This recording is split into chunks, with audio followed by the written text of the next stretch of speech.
மாலை போடுறதுக்கு முன்னாடி ஒரு வார்த்தை கேட்க மாட்டே நீ? நான் மாலை போடுறத உன்கிட்ட எது கேட்கணும்? டேய், மாலை போட்டு வந்தா வீட்டை சுத்தபத்தமா வச்சிருக்கணும். வீட்டுல அசைவெல்லாம் சமைக்க கூடாது. அதானே, என்னாலாம் நான்வெஜ் சாப்பிடாமலாம் இருக்க முடியாது. வெஜ் சாப்பிட்டா கூட நான் முட்டை இல்லாம சாப்பிட மாட்டேன். இப்பெல்லாம் முட்டையே வெஜ்னு சொல்றாங்க. அது இன்னும் டிபேட்ல தான் இருக்கு, இன்னும் முடியல. டேய் மனோஜ், எல்லா நாளும் நான்வெஜ் சாப்பிடணும்னு ஏதாவது இருக்கா என்ன? என்னாலாம் சாப்பிடாமலாம் இருக்க முடியாதுடா. என்னாலே கறி மீன் எல்லாம் சாப்பிடாம இருக்க முடியாது. எனக்கு பழகி போச்சு. அதெல்லாம் சாப்பிடலன்னா உடம்புல என்ன சத்து இருக்கும்? இவன் இப்படி வந்து நிக்கிறான், நீங்க கேட்க மாட்டீங்களா? அவன் மாலை போட்ட விஷயம் எனக்கு முன்னாலேயே தெரியும். தெரியுமா? என்கிட்ட சொல்லாம அவன் என்ன விஷயம் பண்ணியிருக்கிறான்.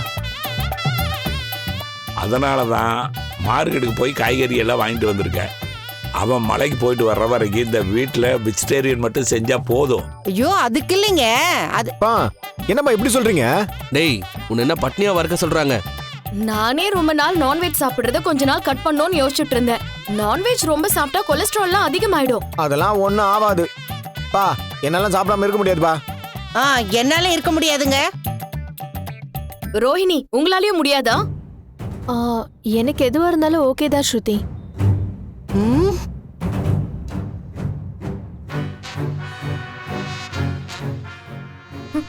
எப்பவும் பேலன்ஸ்டாவே இருக்கீங்க. விஜயா, அவன் மலைக்கு போயிட்டு வர்ற வரைக்கும் இந்த வீட்டுல காய்கறி சமைச்சு சாப்பிட்டா போதும். அதெல்லாம் முடியாதுங்க. இவன் இஷ்டத்துக்கும் பண்ணுவானா? மலைக்கு போற வரைக்கும் இவனை கோயில்ல போய் எங்கேயாவது இருக்க சொல்லுங்க. உள்ளைய விட உனக்கு சாப்பாடு தான் முக்கியமா போச்சு இல்லையா? பா விடுப்பா, அவங்களுக்கு தான் வெளில அனுப்புறது ரொம்ப பிடிச்ச விஷயமாச்சு. விஜயா, அவன் வீடு வாசல் இல்லாதவன் அல்ல. ஒன்று தெரிஞ்சுக்க, குடும்பத்துல ஒருத்த மாலையை போட்டு கோயிலுக்கு போயிட்டு வந்தான்னா நல்லது நடக்குன்னு தெரிஞ்சுக்க. உனக்கு கறியும் மீன் சாப்பிட்றது தான் முக்கியமா போச்சு இல்ல? ஏங்க, இவன் பொண்டாட்டி நம்மளை மதிக்காம வீட்டை விட்டே போயிட்டா. இவன் ஒரு வார்த்தை கூட கேட்காம மாலை போட்டுட்டு வந்து நிக்கிறான். இவங்க இஷ்டத்துக்கு ஏதாவது செய்வாங்க, நாம பேசாம இருக்கணுமா? மா, இவன் ஒன்றும் பக்திலாம் அப்படி பண்ணலமா. இவனோட பொண்டாட்டி வெளில போயிட்டால, அவளை வர வைக்கிறதுக்காக சும்மா டிராமா பண்ணிட்டு இருக்கான். இதெல்லாம் ஒரு ஸ்டண்ட் தான். புருஷன் பொண்டாட்டி 2 பேரும் சேர்ந்து சீன் போட்டுக்கிட்டு இருக்காங்க.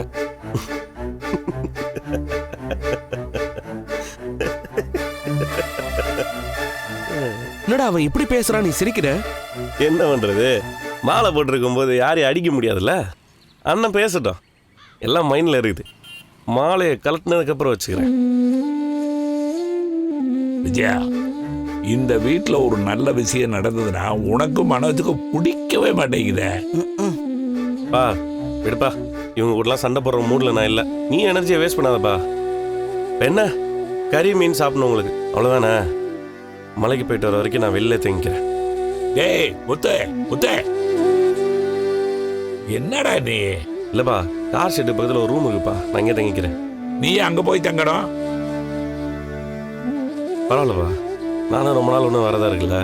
2 மணி நாளில் மலைக்கு போயிட்டு வந்துடுவேன்ப்பா. ஏன்னா என் தொழிலையும் அங்கே எங்கேன்னு போக வேண்டியிருக்கும். அதான் உடனே மலைக்கு போயிட்டு வந்துடலான்னு பார்க்குறேன். அது வரைக்கும் நான் ஷெட்லேயே தங்கிக்கிறேன்ப்பா. சரி, நீயே மாற்றம் வேணும்னு நினைக்கிறேன். இங்க இருந்தா அம்மா மனோஜனால எந்த மாற்றமும் வராது. சரிப்பா, நான் கிளம்புறேன். ரவி வரேன்டா, பழக்குள்ள வரேன். மனோஜ், நான் உனக்கு தொல்லையெல்லாம் இருக்க மாட்டேன்.